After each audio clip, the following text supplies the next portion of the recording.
BC కుల సంఘాల జాగ ఆధ్వర్యంలో ఈరోజు ఇందిరా పార్క్ దగ్గర చేపట్టిన సత్యాగ్రహ దీక్షకు విచ్చేసిన పెద్దలందరికీ, అలాగే ఈ సత్యాగ్రహ దీక్షకు అధ్యక్షత వహిస్తున్న రాజారామన్నకి, ప్రత్యేకించి వరంగల్ నుంచి విచ్చేసిన మాజీ విప్పు వినయన్నకు, మాజీ మంత్రివర్యులు సీనన్నకు, మా బీసీ టైగర్ రాజ్యసభ సభ్యులు ఆర్ కృష్ణన్నకు, అట్లాగే మేకపోతుల నరేందర్ గౌడ్, బత్తుల సిద్ధేశ్వర్లు, జగ్గాన్ సంజయ్, మా మహిళా నాయకులు పటేల్ వనజక్క, ఏటిగడ్డారన్న తదితరులందరికీ కూడా పేరు పేరున, మా వరంగల్ నుంచి వచ్చేసిన తాటిశెట్టి క్రాంతి కుమార్, మా ఆల్ ఇండియా అశోక్ పోషం గారు, మిగతా మిత్రులందరికీ కూడా పేరు పేరున ఉద్యమ వందనాలతో మాట్లాడుతూ, ఇవాళ దేశానికి స్వాతంత్రం వచ్చి ఈ పరిస్థితి ఎందుకు వచ్చిందనే విషయం మనం ఒకసారి గమనించుకుంటే, సగం ఈ దేశాన్ని పాలించిన పాలకుల తప్పైతే సగము ఈ బీసీ సమాజం నుంచి ఎదిగిన బీసీలది తప్పుగా మనం అర్థం చేసుకోవాల్సిన అవసరం ఉంటుంది. నిత్యం శ్రమల ఉత్పత్తిలో భాగమవుతున్న మిత్రులారా, కార్యక్రమము జరుగుతున్న క్రమంలో పూలదండలు ఫోటోలతోని డిస్టర్బ్ చేయకుండా ఉంటే బాగుంటుందని విషయము గమనించాలి. ఇవాళ నిత్యం శ్రమల ఉత్పత్తిలో ఉంటూ రెగ్గాడితే డొక్కాడని ఒక బీసీ సమాజానికి దోపిడీ సమాజమైనా, లేదంటే బ్రాహ్మణీయ ఆధిపత్య కులాలు నష్టం చేసినట్టే, అన్యాయం చేసినట్టే బీసీలలో ఎదిగిన బీసీలు కూడా కొంత నష్టం చేసిననే విషయాన్ని మనం గమనించాల్సిన అవసరం ఉంది. ఆ నష్టాలని పూడ్చడం కోసం, రానున్న తరాలకు న్యాయం చేయడం కోసము మనం ఎన్నో ఏళ్ళ నుంచి పోరాటం చేస్తూనే ఉన్నాం. కానీ ప్రత్యేకించి ఇటీవల జరిగిన తెలంగాణ రాష్ట్ర ఎన్నికలైతే కానీ, లేదంటే దేశవ్యాప్తంగా రాహుల్ గాంధీ చేసిన జోడో యాత్రలో ప్రధానంగా ఈ దేశంలో అన్నిటికీ లెక్కలు ఉన్నాయి. పశువులకు లెక్కలు ఉన్నాయి, పులులకు లెక్కలు ఉన్నాయి. మెజారిటీ సమాజమైన 60% బీసీలకు లెక్కలు లేకపోవడం చాలా అన్యాయం. ఈ దేశంలో సామాజిక న్యాయం అంటే దానికి కుల జనగణన ద్వారానే, అదొక ఎక్స్రే లాంటిది. ఆ కుల జనగణన ద్వారానే ఈ బీసీలకు న్యాయం జరుగుతుంది. తద్వారా ఎంతో కార్యక్రమాలు చేపడతామని దేశవ్యాప్తంగా జరిగిన జోడో యాత్రలో రాహుల్ గాంధీ మాట్లాడడం జరిగింది. దాని కొనసాగింపుగానే 10 సంవత్సరాలుగా అధికారానికి దూరమైన కాంగ్రెస్ పార్టీ మెజార్టీ ప్రజలైన బీసీల ఓట్లను ఎట్లయినా మనం చేజిక్కించుకోవాలని, తెలంగాణ ఉద్యమంలో కీలకంగా పాల్గొన్న బీసీల ఓట్లని ఈ యొక్క అధికారం కోసం ఏ విధంగా లాక్కోవాలని స్థానిక సంస్థలలో 42% బీసీలకు రిజర్వేషన్లు కల్పిస్తామని కూడా చెప్పడం జరిగింది.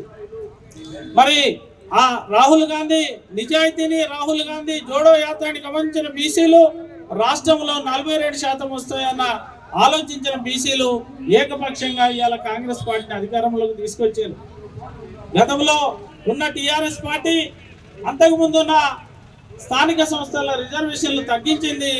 మరి ఇవాళ అధికారంలోకి రావాలనుకుంటున్న ఈ కాంగ్రెస్ పార్టీ 42% ఇస్తుందని ఒక ఆశతోని, నమ్మకంతోని ఇవాళ బీసీలు కాంగ్రెస్ పార్టీకి అధికారం కల్పించారు.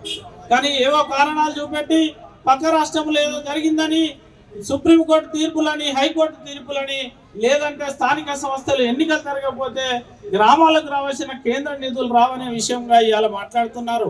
ఇవన్నీ ఆ రోజు తెలియ కాంగ్రెస్ పార్టీ ఇవాళ పుట్టిన పార్టీ, ఆ దేశానికి స్వాతంత్రం రాకముందు పుట్టిన పార్టీ. మరి ఆ నినాదాలు ఇచ్చినప్పుడు, ఆ వాగ్దానాలు ఇచ్చినప్పుడు అన్ని విషయాలు వాళ్ళకి తెలిసినే. ఆ విషయాలు పెద్ద అడ్డంకి కాదు. మనకంటే ఇంతకుముందు జస్టిస్ చంద్రకుమార్ సార్ మాట్లాడారు. ఆయన చాలా క్లియర్ గా చెప్పిండు మనకు. చట్టం ప్రకారము పెద్ద అడ్డంకులు ఏం లేవు. దాని యొక్క శాస్త్రీయ పద్ధతిలో చెప్పడం ద్వారా మనకు అన్ని అడ్డంకులు తొలుగుతాయి. ఆ శాస్త్రీయ పద్ధతి ఏంటి అంటే, కుల జనగణన చేసినాక వారి జనాభా దామాష ప్రకారం ఏ రిజర్వేషన్ ఇచ్చినా కూడా ఇవాళ కోర్టులు ఒప్పుకుంటాయనే విషయం మనకు తెలుస్తుంది. కాబట్టి మనము ఇక్కడ కుల జనగణన చేయాలి, కుల జనగణన ఆధారంగా చట్టసభల్లో రిజర్వేషన్ చేయాలని వాళ్ళ దీక్ష కూర్చోవడం జరిగింది. మిత్రులారా, ఇటీవల మా ఆల్ ఇండియా ఓబీసీ జాక్ నాయకురాలు వరజక్క మాట్లాడుతూ టీఆర్ఎస్ మీద ఒక రాజకీయ విమర్శలు కాకుండా ఇవాళ మేము ఒకటే అడుగుతున్నాం, ఇద్దరు అన్నలు ఇక్కడ ఉన్నారు, పార్టీ పరంగా ఏం నిర్ణయం తీసుకుంటారో పార్టీని ప్రకటించాల్సిన అవసరం కూడా ఇవాళ ఉంది. అన్ని రాజకీయ పార్టీలు కూడా ఇవాళ బీజేపీ పార్టీ ఉంది, కమ్యూనిస్ట్ పార్టీల్లో ఇవాళ సిపిఎం పార్టీ అయితే ఒకప్పుడు బహుజన లెఫ్ట్ ఫ్రంట్ ఏర్పాటు చేసి ఆ బహుజన లెఫ్ట్ ఫ్రంట్ లో కూడా నేను వరంగల్ పార్లమెంట్ కన్వీనర్ గా పనిచేసిన వారు సామాజిక న్యాయం కోసము ఎంతో పోరాటం చేసిన సిపిఎం కూడా ఇవాళ కాంగ్రెస్ పార్టీతో జతగట్టున్నది. మరి ఆ కమ్యూనిస్ట్ పార్టీలు కావచ్చు, బీజేపీ పార్టీ కావచ్చు, అన్ని రాజకీయ పార్టీలు వారి విధానాన్ని బహిరంగపరచాల్సిన అవసరం ఉంది. లేదంటే వినయన్న లాంటాలు, సీనన్న లాంటాలు వ్యక్తిగతంగా మేము ఈ యొక్క బీసీ ఉద్యమానికి మద్దతుగా ఉంటామని ప్రకటిస్తే ఈ యొక్క బీసీ ఉద్యమానికి ఒక నమ్మకము, ధైర్యం వస్తుందని ఆ దిశగా మనందరం కూడా కలిసి ముందుకు సాగాలని తెలియజేస్తూ ఈ యొక్క అవకాశం ఇచ్చిన మిత్రులకు, రాజారామన్నకు ప్రత్యేకమైన ధన్యవాదాలు తెలుపుతూ ముగిస్తున్నాను. థ్యాంక్ యూ అన్న. ఇప్పుడు మన ముఠా గోపాల్ అన్న మాట్లాడే ముందు ఒక మాట, చాలా మంది ఒక అపోహ ఉంది, మా వినయాన్ని ఇక్కడే ఉన్నాడు కాంగ్రెస్ పార్టీ నాయకుడు 33% నుంచి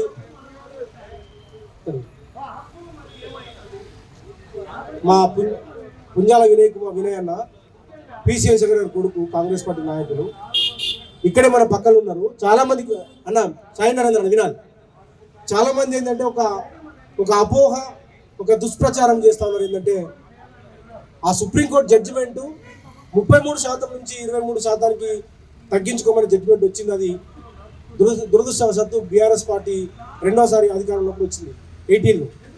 కానీ దానికి మూలం ఎక్కడ పడ్డదంటే, దానికి ఆది ఎక్కడంటే కాంగ్రెస్ పార్టీ జగారెడ్డి గారు మంత్రిగా ఉన్నప్పుడు, కాంగ్రెస్ పార్టీ అధికారం ఉన్నప్పుడు వాళ్ళ హైకోర్టు బెంచ్ ఏదైతే 50% పరిమితి కంటే పెరుగుతుంది కాబట్టి 33% ఉంటే ఆ 33%ని తగ్గించుకొని 50%కే పరిమితం చేసుకోవాలని చెప్పేసి హైకోర్టు ట్రిబ్యునల్ జడ్జిమెంట్ ఇచ్చింది.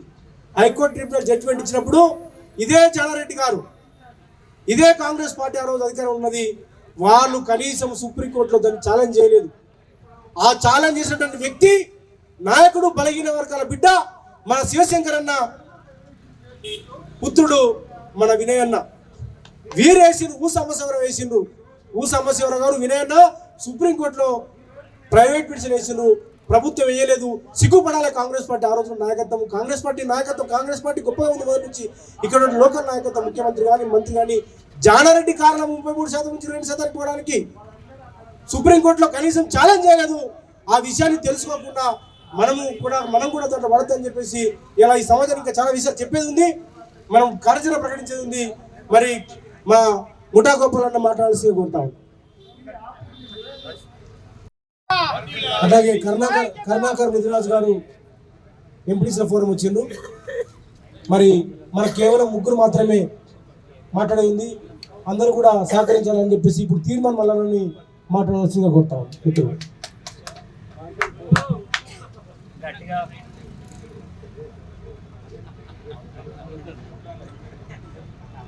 వేదిక మీద ఉన్నటువంటి బీసీ కుల బాంధవులందరికీ, ఈ కార్యక్రమానికి కర్మకర్తగా ఉన్నటువంటి వ్యక్తులందరికీ, సోదరులకు, అలాగే మీడియా మిత్రులందరికీ పేరు పేరున నమస్కారం తెలియజేస్తా ఉన్నా.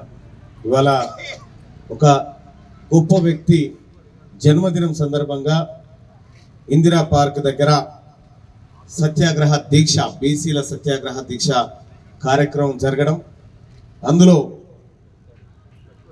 ఏ ఆహ్వానం లేకపోయినప్పటికీ అందరూ రావడం, ఇది బీసీల్లో వచ్చినటువంటి చైతన్యానికి ఒక ప్రతిరూపం లెక్క కనిపిస్తా ఉంది. సోదరులారా, ఇప్పుడే చాలా మంది మిత్రులు కూడా మాట్లాడినారు. అయితే సత్యాగ్రహ దీక్ష, తర్వాత నిరాహార దీక్ష, ఆమరణ నిరాహార దీక్ష, ఇవి బీసీలకు తమ రాజ్యాధికారాన్ని సాధించుకోవడానికి వాడుతున్నటువంటి ఒక కార్యక్రమం. ఏమైతుంది మరి? నిరాహార దీక్ష చేస్తే మనసు ఉంటే ఏడుతుంది, బాగా తిని యుద్ధానికి పోదాం పరి. ఎందుకు చెప్తున్న ఈ మాట అంటే అవతలోడు తిని ఉండే మనం బలహీనంగా పోతే యుద్ధంలో దిగి ఓడిపోతాం. మంచిగా బలమైన సైనికులు లెక్క తయారై యుద్ధానికి పోతే ఈ యుద్ధంలో గెలుస్తాం. వాస్తవానికి నేను కూడా చాలాసార్లు అనుకునేది ఏంది బీసీల దీక్షలేంది, ఇవి ఎందుకు రారు, ఈ పబ్లిక్ ఎందుకు మేల్కొన్నారు అనుకున్నా. కానీ ఈసారి వచ్చిన మార్పు, ఈసారి బీసీలో వచ్చినటువంటి చైతన్యం, ఈసారి బీసీలో వచ్చినటువంటి కదలిక ఏదైతే ఉందో అది నేను 100% నమ్ముతా ఉన్నా. మన గ్రామాలలో మన నరేంద్ర అన్న కూడా అంటే గ్రామాలలో అగ్గి పుట్టిద్దాం, యుద్ధం చేద్దాం అంటున్నారు. ఎందుకో ఏమో తెలంగాణ రాష్ట్రానికే, ఈ ప్రాంతానికే ప్రతి 10 ఏళ్లకు ఉద్యమం పుట్టిస్తుంది. ఈ గడ్డ ప్రతి 10 ఏళ్లకు ఉద్యమం పుట్టిస్తూ ఉంటుంది. ఇక తెలంగాణలో మిగిలిన ఉద్యమాలు అయితే ఇది ఒకటి, బీచ్ ఒక్కటే మిగిలినట్టు అన్నీ అయిపోయింది. దేశంలోనే అన్నీ అయిపోయినాయి. కాబట్టి బీసీల ఉద్యమం మరొక గొప్ప ఉద్యమంగా మారబోతా ఉంది. నేను నమ్ముతా ఉన్నా ఇక్కడ వివిధ పార్టీలకు సంబంధించిన నాయకులు ఉండవచ్చు కాక, నాకు బీసీలే ముఖ్యమని మొన్ననే ప్రకటించిన పార్టీ కంటే ముందు ఇక్కడ ఉన్న నాయకులు కూడా పార్టీ తర్వాత ఫస్ట్ బీసీలు అన్న విషయాన్ని గుర్తుపెట్టుకోవాల్సింది మీ అందరికీ సూచన చేస్తా ఉన్నాం. ఎందుకంటే ఈ బీసీ ప్రజలు లేకుండా, వీళ్ళ ఓట్లు లేకుండా మనం ఇక్కడ వరకు రాలే. కాబట్టి ఏదైతే తెలంగాణ ఉద్యమంలో మీ పదవులను తునప్రాయంగా ఈసీ అవతల కొట్టిరో, రాబోయేటువంటి బీసీ ఉద్యమంలో కూడా ఈ పదవులు కేవలం తునప్రాయంగా వదలడానికి కూడా సిద్ధంగా ఉండాలని చెప్పి మీ అందరికీ రిక్వెస్ట్ చేస్తా ఉన్నా. ఇవాళ మనం ఊకున్న బీసీలు ఊకునే పరిస్థితులు లేరు గ్రౌండ్లో. ఎందుకంటే గ్రౌండ్ అంతా తయారైపోయింది, గ్రౌండ్లో చైతన్యవంతం అయిపోయినారు. ఎక్కడ చూసినా బీసీ సమాజం పైన చర్చ జరుగుతూ ఉంది. ఏం జరుగుతుంది అనేటువంటి అంశం మీద ఒక చర్చ జరుగుతూ ఉంది. సో ఈ వేదిక నుంచి కూడా కాంగ్రెస్ పార్టీ అధినాయకుడు రాహుల్ గాంధీ గారు 42% రిజర్వేషన్ ప్లస్ బీసీల కులగణన చేపడతామనేటువంటి కామారెడ్డి డిక్లరేషన్ ఏదైతే ఉందో, కాంగ్రెస్ పార్టీ ఆ మాట కట్టుబడి ఉంటుంది, ఉండి తీరాల్సిందే. అలాగే కాంగ్రెస్ పార్టీ తన స్టాండ్ను కామారెడ్డి డిక్లరేషన్ రూపంలో తీసుకొచ్చిన విధంగా అటు భారతీయ జనతా పార్టీ కానీ ఇటు బీఆర్ఎస్ పార్టీ కానీ తమ అధినాయకత్వాల చేత ఈ స్టాండ్ను బయటికి రావాల్సినటువంటి ఆవశ్యకత ఏర్పడ్డది. వాళ్ళ మీద మీరంతా కూడా ఒత్తిడి పెట్టాల్సినటువంటి సమయం ఆసన్నమైంది. ఎస్, కాంగ్రెస్ పార్టీ బీసీలకు అన్యాయం చేస్తుందని తెలిస్తే మొదటగా వ్యతిరేకించి నోరెత్తేది గొంతెత్తేది తీర్మార్మాలన్నదే. అలాగే బిఆర్ పార్టీ కానీ లెఫ్ట్ పార్టీలు కానీ ఇంకా ఏదైనా సరే ఆ పార్టీ వాళ్ళ స్టాండ్ను బయట పెట్టాల్సిందే, వాళ్ళ వ్యూహం ఏందో చెప్పాల్సిందే బీసీ పట. ఇది ఈ సత్యాగ్రహ దీక్ష ద్వారా మేము అడుగుతున్నటువంటి మాట. ఇంకా అదే కాదు, మొన్న మేమంతా మన ఓబీసీ స్టూడెంట్ ఆర్గనైజేషన్ మీటింగ్ కోసం నేను, కృష్ణన్న, మన సీనన్న అందరం కలిసి ఢిల్లీకి పోయినాం. ఢిల్లీలో కూడా ఓబీసీ వింగుని, స్టూడెంట్ వింగుని ఎట్లా డెవలప్ చేయాలి, ఎట్లా ఈ ప్రాంతాల వారిగా యూనివర్సిటీల వారిగా తీసుకుపోవాలి, బలోపేతం చేయాలనే దానిపైన వక్తలందరూ సుదీర్ఘంగా చర్చించారు. కానీ ఒక చెప్తా ఉన్నా, బీసీ సోదరులారా, సహజంగా తీర్మార్మలకు ఒక ఇన్బిల్ట్ గానే ఉంటది. అది అధికార పార్టీ, ప్రతిపక్షమా, ఇంకోట నేనేం పెద్ద పట్టించుకోను. ఎందుకంటే మీ అందరు కూడా తెలుసు, తీన్మార్ ఎమ్మెల్సీ తీన్మార్ మల్లన్న అనే పేరు కంటే ఎమ్మెల్సీ పదవి చాలా చిన్నది నా దృష్టిలో.